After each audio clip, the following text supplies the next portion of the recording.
Hey, good morning. Good morning, everybody. Hope you're doing well. Just wanted to jump on the scope real quick this morning before I got the day going. Hope you're having a good morning so far. Let me adjust.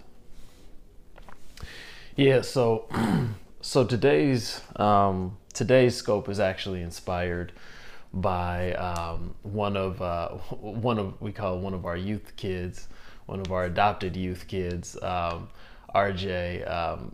He's good friends with our oldest son. He posted something on Instagram that I thought was really great, and it inspired my Instagram post this morning. And I'm talking about counterfeit friends. I posted on Instagram this morning, counterfeit friends are like counterfeit money. They add and they have no real value. And you got to identify the fakes and the snakes. And I believe that 2016 is so critical for you that you're going to have to identify who's with you and who's not with you. And I'm going to explain a little bit about what I mean in just a moment. But what I want to do is I actually want to read to you his post, and I thought it was really good. So stick with me. This is going to be a quick scope. I'm going to get right to the point. But I appreciate you joining me this morning. My name is David Winston. I love encouraging people to be successful in life and making sure that God is at the center of that success. I want to read this post though. It says, "This woman who had a pet snake that she loved very much. The snake was about 7 feet long, and one day it just stopped eating." I don't know how many of y'all have pets. We actually have a cat. And so after several weeks of trying everything she could to get the snake to stop, to get the snake to eat, the woman took it to the vet. The woman explained the situation to the vet, and the vet replied, "I see. Let me ask you a question. Has your snake been sleeping with you at night or snuggling real close and stretching himself out?" And the woman replied, "Yes, yes. Every day it makes me so sad that I can't help him feel better." And the vet says, "Ma'am, your snake is not sick. It has been preparing to eat you. He has been sizing you up every day so he knows how big he has to be, and not eating so he has enough room to digest you." So what's the moral of the story? Got to recognize the snakes, because sometimes everybody that is around you isn't for you. And I have a saying that I say, counterfeit friends are worse than real enemies. And this is why I say that. Because, you know, if you have a hater, you have an enemy, they come to your house, they knock on the door, knock, knock, knock. They say, "Hey, my name is Mr. Hater. You know me very well. I want to come in and I want to sit with you, I want to dine with you, I want to hang out and chill with you. Let's watch this Bulls game together." And you say, "No, I'm good. You know, we're not tight like that. We're not close like that. You're a hater. And you know, I'll pray for you, but I really don't want to hang out with you." And so then the hater goes away. But what happens with counterfeit friends is we think they're for us, but they're really not. But because we think they're for us, they come, they knock on the door, and we say, "Hey, Mr. Friend, come on in, have fun with me. Let's sit down, let's dine together, let's watch the game together, let's hang together." And so what this counterfeit friend is doing is they come into your house and then they steal stuff from one room, they're pouring gasoline in another room, and by the time you get up and you leave, they're lighting the match and they're walking out the door, and now your house is on fire and they're walking away. And counterfeit friends are just like that.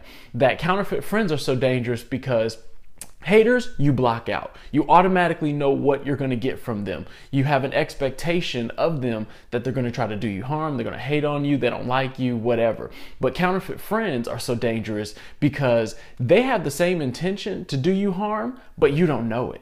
And so you invite them into your life. You tell them your secrets. You tell them your desires. You tell them what you want to do. You tell them your dreams. You trust them with your life. You trust them with your feelings. You have expectations of them to do good in your life. But really, they're there to harm you. And so by the time you recognize it, your house is burning up and they're walking away. And at the time you need them the most, they're gone. They're leaving. And I believe that one of the ways that we could recognize counterfeit friends is that the times that you need folks the most, they're nowhere to be found. The times when you feel like everything is crumbling, they're not right there trying to help you pick up the pieces. They're trying to figure out the quickest exit strategy.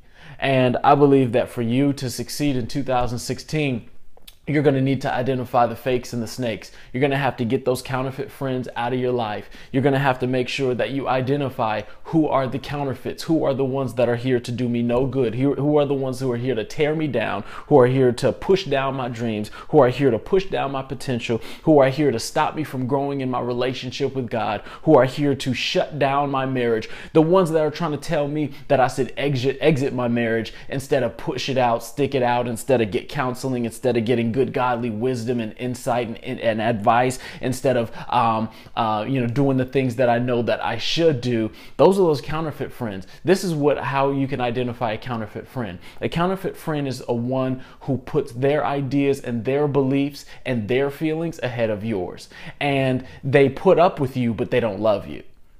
That's very important to know. Counterfeit friends put up with you, but they don't love you. There's a difference between putting up with somebody and loving somebody. Loving somebody is going to stick it out with them. Loving somebody is going to encourage them. Loving somebody is going to tell them the thing that they don't want to hear, because you believe in their future, you believe in their destiny, and you want the best for them. And so I've had situations where I've had friends, and because there was something going on that was not right, that was going to be destructive for their life, I actually put my friendship on the line in order to tell them the truth, because I knew that telling them the truth, doing the right thing, was ultimately going to put our friendship on the line, because they might not like what I did, but I really felt like within my heart, the way God was telling me to do, I had to do this thing. I had to say this thing. I had to expose this thing. And I'm never here to embarrass anybody. I don't mean like that. But I'm here to say that I care about your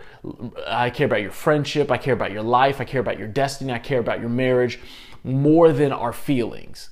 And so I've had to put relationships, I've had to put friendships on the line because of my love for them. My love for them exceeded just the comfort of our friendship. And I believe that's true friendship. When your love for somebody exceeds the comfort of your friendship, and you can tell them what's right is right, what's wrong is wrong. You can encourage them in the hard stuff. You can say, hey, I know we might not see eye to eye in this thing, but I love you so much that I'm willing to risk it all to make sure that you succeed, that you have great stuff happening, and that you get to your destiny. I've had people that I've had to make hard decisions, and it has changed. Has changed our relationship and our friendship forever. It wasn't terrible. It doesn't mean that we were no longer friends, but I sacrificed our comfort in our relationship for planting seeds of success in their relationship and in our relationship and in our friendship. And so I really believe that you got to get the fakes and the snakes out. You shouldn't have counterfeit friends in your corner, because they're there to try to set you up. What do snakes do? Snakes hide. Have you ever seen a snake? They hide. They get in the bushes, they kind of get on the ground, they slither, and then they wait for the right opportunity, boom, to get you. To expose that thing, to seize the opportunity. Have you ever had a friend that stabbed you in the back, and it was like they waited to the right moment to get you? Well, just like the story I just told, snakes are the same way. They'll wait for days and weeks for the right opportunity to try to get you.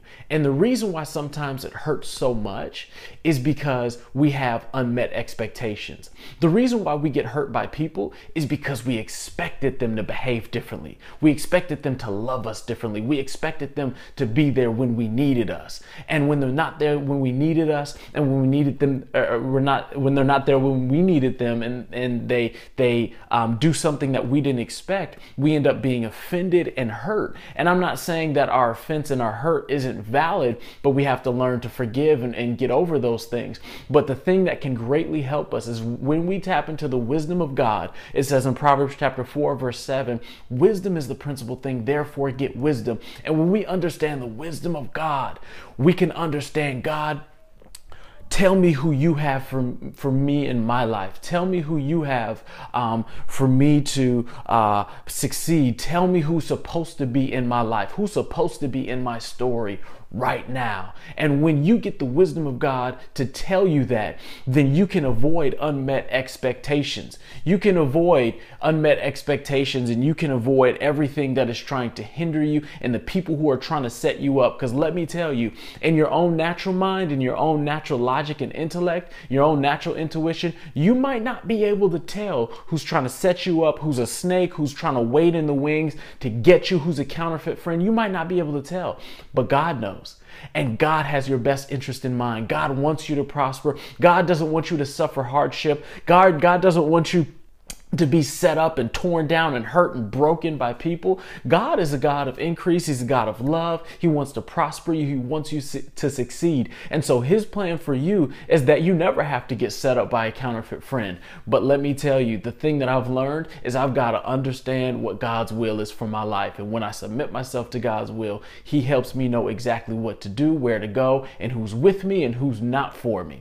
And I've had people who God has told me, don't be with this guy. Don't go with this person. Watch out for these people. I've had, other good friends say, hey, the Lord gave me a dream and there was this person and they were trying to get you. And hey, that's God's warning. That's his warning for people who are trying to set you up, that are positioning themselves as counterfeit friends, that are trying to get enough trust from you that when the time is right, boom, they're used by the enemy to sow destruction in your life. So haters and enemies, they might be able to hurt you. They might be able to say some stuff, do some stuff to get under your skin. But counterfeit friends, they can destroy you. I mean, they can leave marks in you and on you that might take a decade to recover from. So what is my advice to you? Get out the fakes, get out the snakes.